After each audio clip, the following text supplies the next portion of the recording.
చేపలు ఉడుకుతున్నాయి. ఇప్పుడైతే ధనియాల పొడి కొద్దిగా వేసేద్దాం. ఇది పొద్దున్నే ఫ్రెష్గా పట్టాను ధనియాల పొడి మిక్సీలో.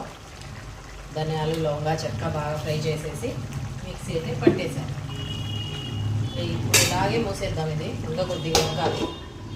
ఓకేనా?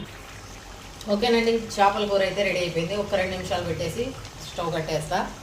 గుజ్జుగా అయిపోయింది. ఇప్పుడు ఈ చేపల కూర చపాతీలో, రైస్లో, దేంట్లో అయినా సూపర్గా ఉంటుంది. ఒకసారి మీరు ఇలాగే ట్రై చేయండి. సేమ్ ఇలాగే సూపర్ టేస్ట్ వస్తుంది. ఇది చేపల ఇగురు చింతపండు పులుసు లేకుండా అయితే చేశాను.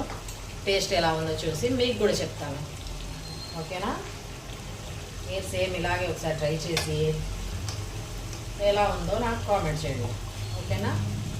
అంతకంటే ముందు మా ఛానల్ని సబ్స్క్రైబ్ చేసుకోండి, లైక్ చేయండి, షేర్ చేయండి, కామెంట్ చేయండి. స్టవ్ అయితే కట్టేసేద్దాం. ఇది వేడి వేడి మీద తినేదానికంటే